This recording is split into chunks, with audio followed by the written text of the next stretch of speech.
Oi, meus amores! Hoje eu quero falar de fantasias sexuais com vocês. Isso foi um tema que duas mulheres pediram a partir da reflexão proposta no meu vídeo sobre pornografia. A fantasia e a pornografia, elas são coisas bem distintas e é importante a gente ter essa clareza. Primeiro porque a fantasia, quando eu tô falando de fantasia sexual, eu tô falando do que desperta a sua imaginação.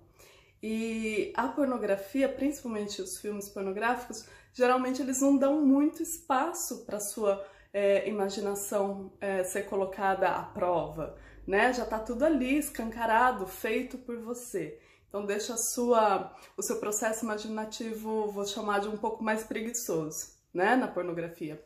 E a fantasia não. A fantasia te convida a criar, a usar o seu cérebro, a sua mente a favor da expressão do seu desejo, a favor da experiência do seu prazer. Eu já falei em outros vídeos e até em alguns textos meus que o cérebro é a nossa maior zona erógena, né? Então, engajar o cérebro na expressão da nossa sexualidade é trazer mais potência para essa expressão. Por muito tempo, a fantasia foi vista como algo ruim, algo condenável, né? Desde por padrões culturais e religiosos, mas até mesmo em algumas linhas da psicologia, isso a fantasia sexual adulta foi taxada como algo relacionado à imaturidade. E eu quero convidar vocês agora a começarem a fazer o caminho reverso, de entender a fantasia como uma parte absolutamente normal da expressão da sexualidade adulta.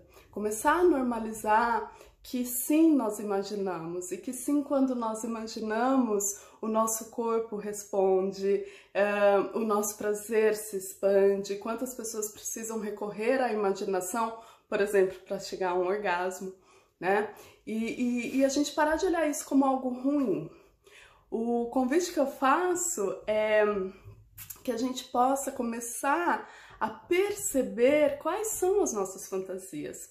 E lembrar que fantasia não é somente aquela coisa de eu tenho a fantasia de, sei lá, me comportar como uma garota de programa e o meu marido passa na rua e faz uma oferta e me paga e tal. Isso é uma fantasia, e tá tudo certo, é uma fantasia de muitas pessoas, mas a fantasia pode ser algo muito mais simples, né? A fantasia de, eu gosto de ser muito acariciada, de que receber um cafuné, ou uma massagem relaxante, ou beijos sensuais, antes de qualquer outro tipo de ação.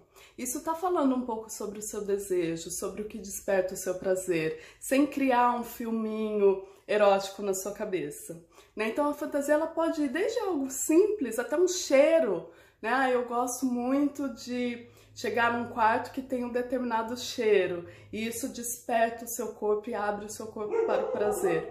Até uma fantasia mais elaborada.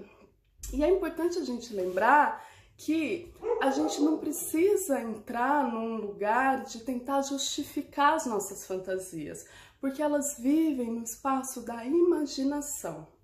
Não quer dizer que porque você fantasia algo e isso te excite no mundo da imaginação, que necessariamente isso vai ter o mesmo efeito no mundo real. Então, por isso que é importante a gente também pensar que nem sempre as nossas fantasias precisam ser vividas à risca. As nossas fantasias precisam ser encaradas como um espaço do lúdico, da brincadeira, do faz de conta. E quando a gente traz essa leveza do lúdico, do faz de conta, fica mais fácil dar conta dessas fantasias que socialmente e moralmente não são bem vistas, como, por exemplo, a fantasia de transar com muitas pessoas ao mesmo tempo, a fantasia de trocar de casais E o que for, né, gente? O universo das fantasias é muito grande, eu posso ficar 1 hora aqui falando de fantasias com vocês. Mas quando a gente lembra de colocar a fantasia no lugar dela, que é o lugar da imaginação, e a imaginação a favor do seu desejo, da sua excitação, fica muito mais fácil a gente acomodar, principalmente as expressões de fantasias que podem abrir espaço para julgamentos. Então, o meu convite para vocês é que, individualmente, vocês analisem o que é que desperta o seu desejo. Quando você pensa, quando você imagina, é se imaginar com outra pessoa, é se imaginar em outro lugar, é se imaginar numa determinada situação, numa determinada posição, o que for. E começar a perceber que quando você dá espaço para essa imaginação acontecer, para esse cenário se criar, como é que o seu corpo reage? O que começa a acontecer, principalmente no seu centro sexual? Quais são as sensações que surgem quando você permite que a sua imaginação flua? Esse é o primeiro passo, você com você mesmo. E aí, se você está numa relação, se você tem troca sexual com alguém, começar a perceber qual é o espaço para o diálogo e para a comunicação das fantasias. E, de novo, sem ter o compromisso de, porque eu imagino e porque eu fantasio, isso a gente tem que fazer.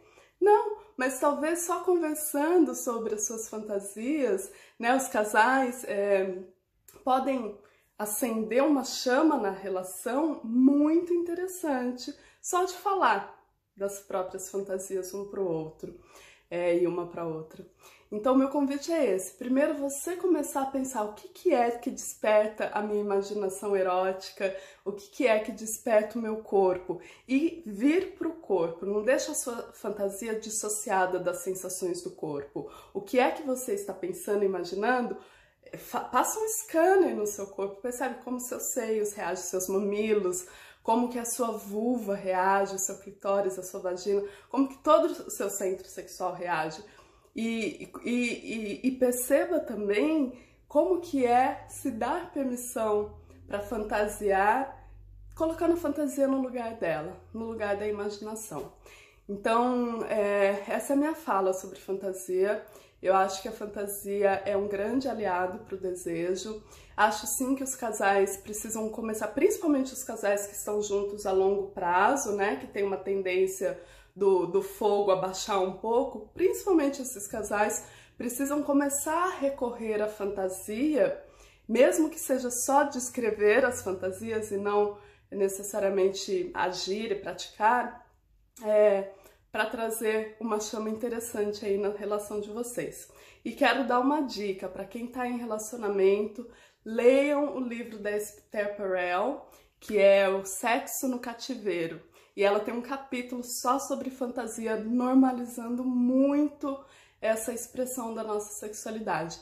Nos destaques no meu stories no Instagram você acha esse livro e eu vou deixar escrito aqui embaixo. Espero que tenham gostado. Se ficou dúvida, se vocês querem que eu aprofunde mais essa conversa, ou se quiserem compartilhar algo comigo, será muito bem-vindo. E quero dizer também que a fantasia pode ser uma ponte para você vivenciar a sua sexualidade da maneira que você quer. Então, começar a criar cenários na sua imaginação de como que você quer vivenciar a sua sexualidade. Então, se você, por exemplo, tem dificuldade em se sentir excitada, tem dificuldade com a sua lubrificação, tem dificuldade com o orgasmo, talvez começar a se imaginar excitada, a se ver lubrificando, a se ver atingindo o orgasmo, pode ajudar o seu corpo a se abrir para essas experiências. Tente, experimente, vamos ver o que vai surgir para você, tá certo? Um grande beijo e vamos continuar a conversa aqui embaixo. Até mais!